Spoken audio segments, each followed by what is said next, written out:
It's time for this week's episode of Brandon Sports Talk, featuring in-depth interviews from those who are trending in the world of athletics. And now, here's the host of Brandon Sports Talk, Brandon Pate.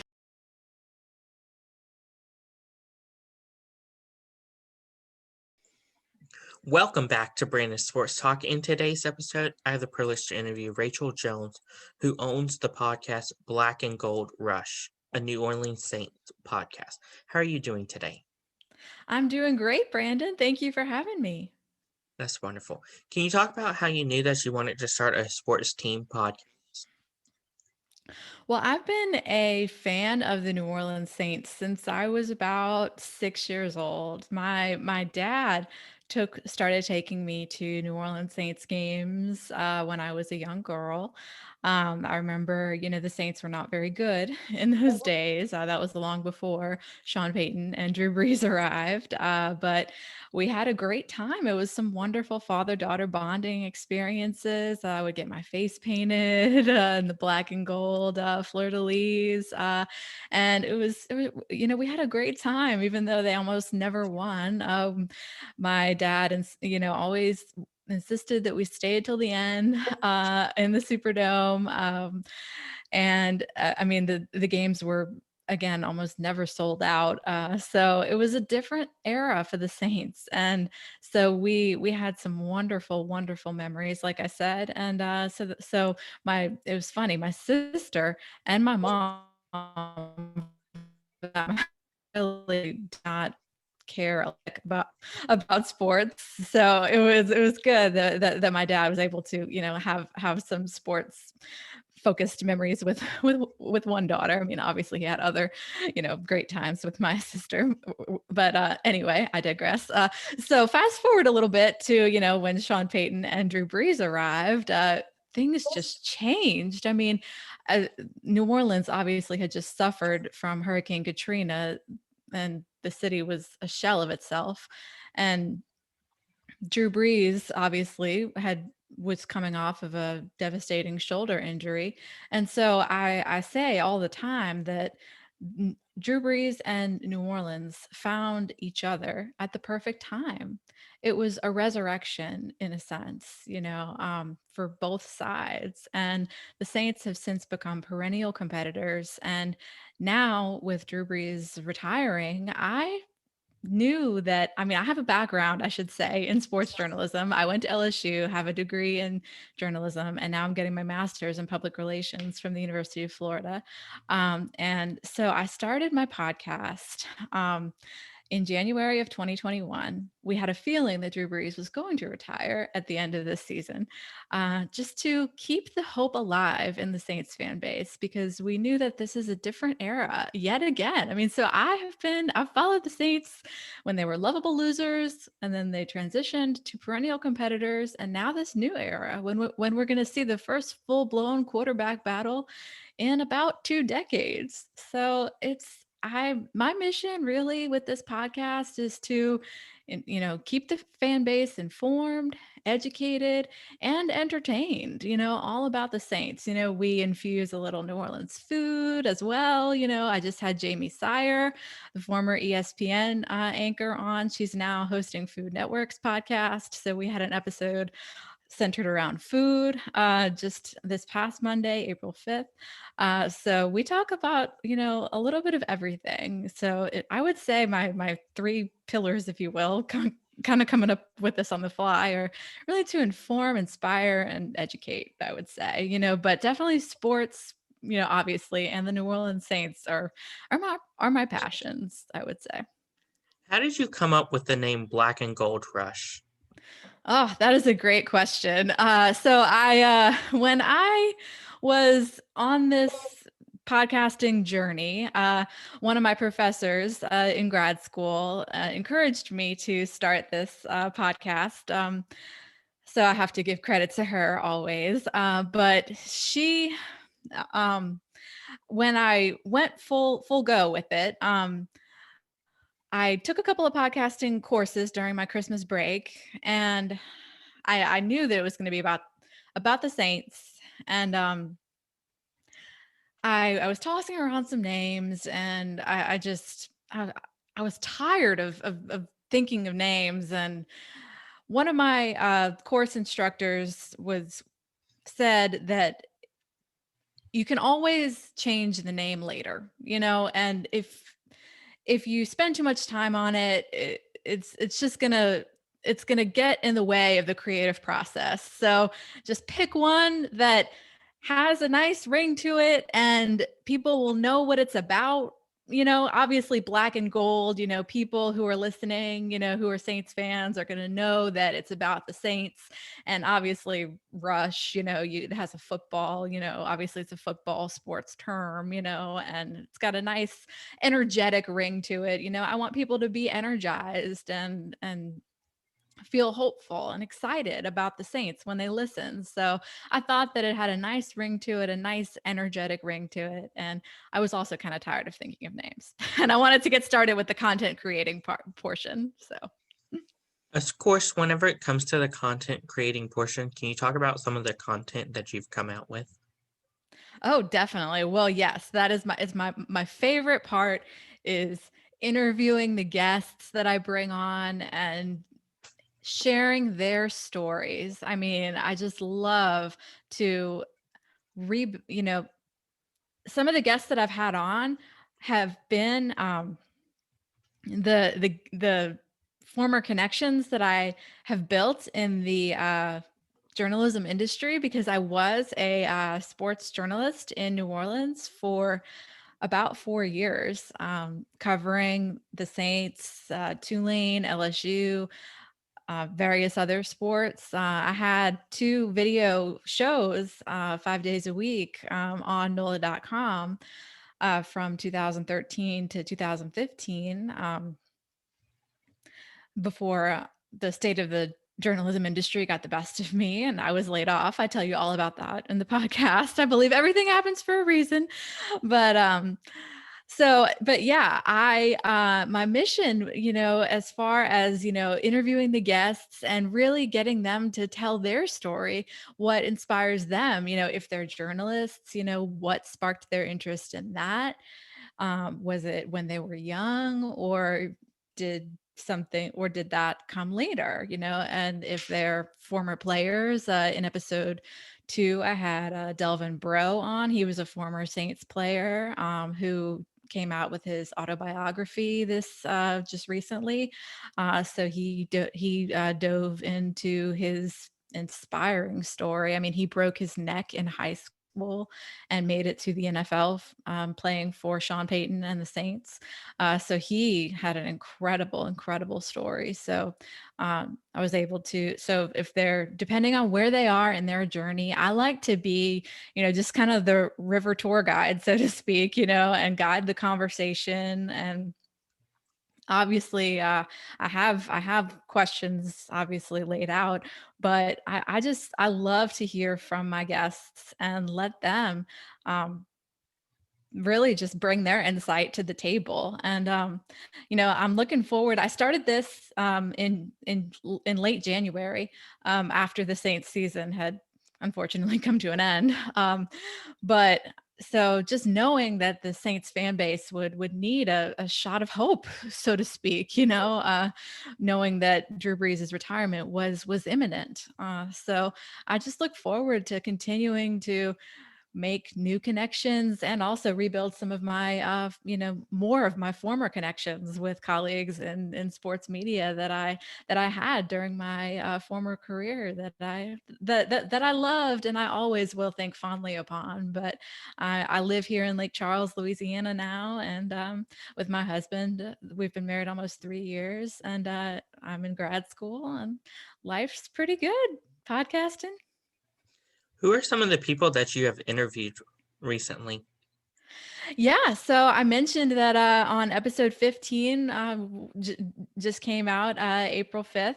I was honored to have Jamie Sire come on, and I was inspired to reach out to her because we had the common ground of both having been laid off from a previous job. And I wanted to talk to her about what she learned from that experience of overcoming adversity and really being able to find a new niche and live joyfully in that. I mean, she's thriving hosting a podcast for Food Network called Food Network Obsessed, and hosting live cooking classes on the Food Network kitchen app. I mean, so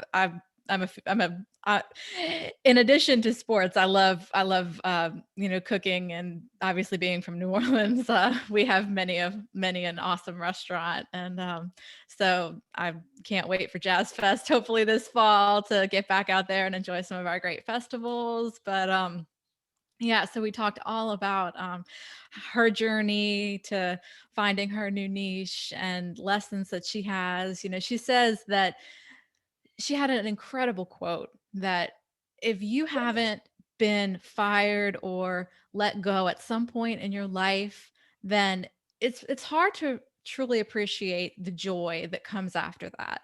And that resonated with me so much because I'll never forget how devastated I was when I was laid off from my job at in New Orleans, my last full-time sports reporting job. And it wasn't their fault. It was just the state of the journalism industry. And so it was impossible for me to hold it against them. But everything happens for a reason, and it made it a lot easier for me to be willing to move to Lake Charles, when I got married. So have to look at the positives and everything. I believe in that wholeheartedly. But so that was my latest episode. That was your original question. But so let's see. And I had on also, I've had a former player, I mentioned Delvin Breaux, and I was a member Association for Women in Sports Media. And so I've been able to reconnect with some of my former colleagues there. So after the Lions and LA swapped Matthew Stafford and Jared Goff, I had on Tori Petrie. She's the multimedia reporter for the Lions. And so I had her on to talk about the impact of that. And also the Saints have sent up several coaches up to Detroit lately. Most notably, Dan Campbell is now their head coach, and also Aaron Glenn, their defensive coordinator, and Mark Brunell, their quarterbacks coach, up in Detroit now. So he was the backup quarterback for a while. So yeah, we talked all about that, and also just lessons for women. Aspiring female journalists. So yeah, I mean, I've had Karen Loftus after the Bucks won the Super Bowl. She works down in Tampa Bay, and she was also a broadcaster here in New Orleans. And so she I mean, I could go on and on. Yeah, like but yeah, we've got plenty of I hope to again just to rebuild. For the Saints. For the Super Bowl, I had on Jeff Duncan. He just came out with a book called Peyton and Brees, um, basically going in depth on the legacy of Peyton and Brees and their place in NFL history. And so on the day on Super Bowl Sunday, it was actually the 11th anniversary of when the Saints won Super Bowl 44. So I wanted to have like an anniversary edition. So I had him on to talk about his book and also Peyton and Breeze. So yeah, I mean, I could just go on and on, but basically, everyone should just subscribe to Black and Gold Rush to listen to all the 15 episodes so far and the many more to come. Of course, as we all know that Drew Brees has retired, who do you think the next quarterback will be, and what do you see the future of them being like? Whew, well, it's going to be very different, needless to say. I mean, all the headlines I feel like from the national media were, prior to the start of the new league year, oh, the Saints are in, salary cap hell. How are they going to get out? But, Mickey Loomis and Kai Harley have their, work their magic all the time, almost year after year. And so I think that we're going to see a legitimate quarterback battle between Jameis Winston and Taysom Hill. And I think that it is Jameis Winston's job to lose. He's certainly the front runner. And I think it would benefit the Saints, to be honest, if Jameis Winston wins the job, because then that would allow Taysom Hill to keep up his jack of all trades role that he seems to thrive in. We've seen him run the ball effectively and seem to relish taking hits quite often. So I think if as a starting quarterback, I mean, he did win, 3 out of his 4 games last season, filling in for Drew Brees, but he doesn't shy away from contact. And I mean, that can work. I mean, there are running quarterbacks, obviously, who do quite well in the NFL, but in the Saints offense, I think it would benefit them. I mean, they've got, Alvin Kamara and Latavius Murray, with Taysom Hill as another, halfback kind of hybrid tight end role, as well, and he can, if they could, that would be the best option. But I mean, to anything that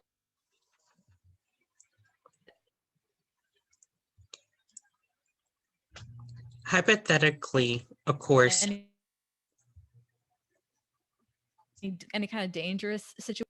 Mac on my podcast, and he predicted that if Jameis wins the job, that they're gonna have him in kind of a game manager type role. That was how he described it. They're not going to put him in any kind of risky situation. He said, because he has shown he's turnover prone. We saw it in Tampa Bay, with all the interceptions, and so that's going to be something that we're all going to be watching. Sean Payton's not going to put him into any kind of pressure situation where, hey, week 1, we want you to go out and go throw, for 400 yards and 4 touchdowns, that Fletcher and I were saying a couple weeks ago. So I thought that was an interesting point. So it's going to be strange to not see number 9 in the huddle, that's for sure. But the Saints have plenty of star power still. Michael Thomas, Alvin Kamara, but on defense, though, that the middle of that roster surely took a hit. So I am going to be interested to see where they go in the draft. I mean, cornerback, linebacker, I think they should definitely be looking there immediately. of course, hypothetically, do you see both quarterbacks both getting playing time during this season? Oh, absolutely. Yes. I think Sean Payton is I mean, he has shown his offensive genius since he has been the head coach, and he will find roles for both of them, barring any off the field issues or injuries. But yes, I expect that they will both get playing time. What is something that you learned now that you didn't know before starting a sports team podcast? Oh, I like this question. I have learned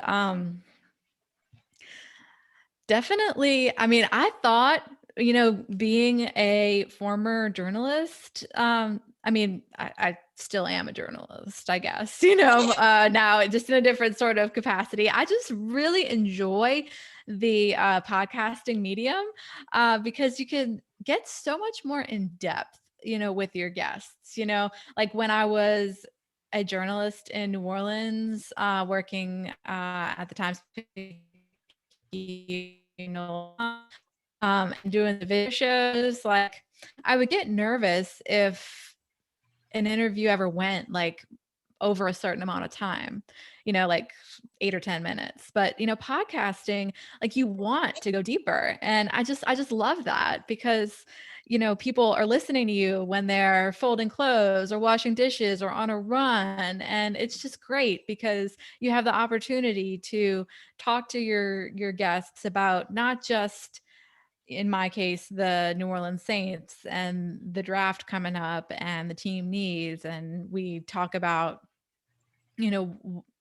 spend endless time predicting what position they're gonna take first, and mock drafts. And I don't even touch that. I just, analyze what my guests mock drafts are, and we go back and forth about that. But I mean, we have time to as well, like I said, go into what fires up my guests, like go into their personal stories and their, what they do, in their spare time, like, what sports they enjoyed growing up, kind of thing like that. Or if they didn't discover sports until they, hit college, or, whatever, like I just love getting that deeper side. And for me, like I've just really enjoyed that. And I've enjoyed the opportunity to sharpen my interview skills a little bit. And I hope that only gets better as I continue to show up every week.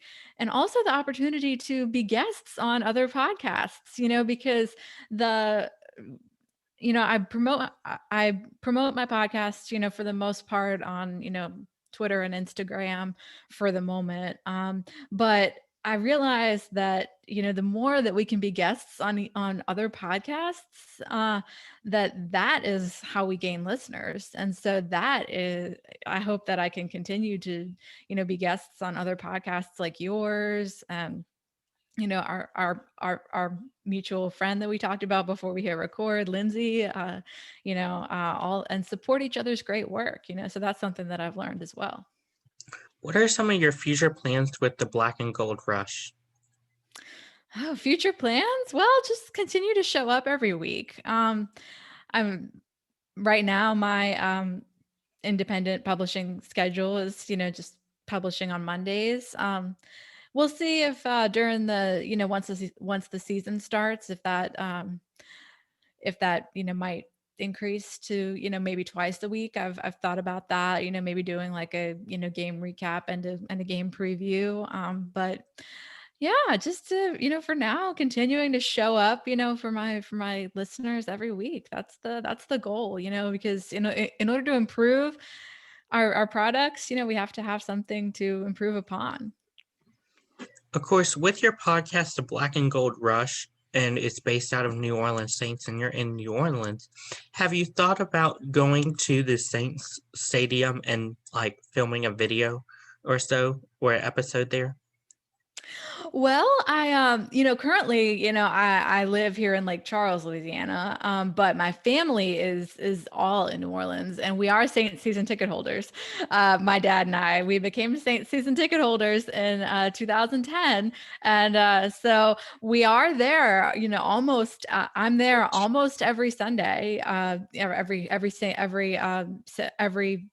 Saints home game Sunday. So that has crept into my mind. And I have several contacts, who work over there. So that is something that I could work into my content strategy. And yeah, we'll have to see if that could happen, but I have thought about ways to continue to grow my listenership and see where I can take this thing. And that is an absolutely wonderful idea. I'll have to see if I can make it work. That's wonderful. What advice would you give upcoming future sports talk podcasts that are looking to start their own sports team podcast? Oh, well, I would say a few things.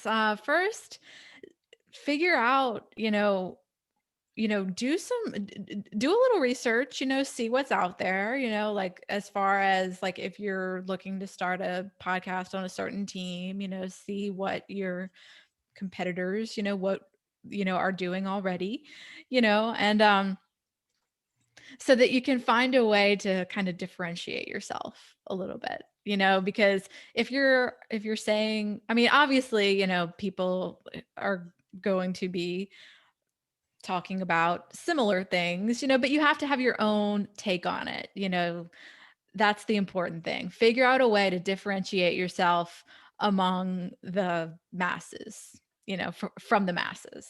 That's the main thing in order to get yourself a listener base, And I mean, I would also say too, it takes time to grow that listener base. I mean, I'm only 15 episodes in. I mean, like my numbers are not that high, So I knew that I know it's going to take time, to grow and gain enthusiasm. So we have to give ourselves grace and just keep at it, as long as we continue to show up, work on our skills, work on our interviewing, and choose your style. Do you want solo episodes? Do you want interview episodes? And you can change it up, if you do multiple episodes a week, you can do a solo episode on one day, and then you can come back with an interview episode later in the week. It's completely up to you.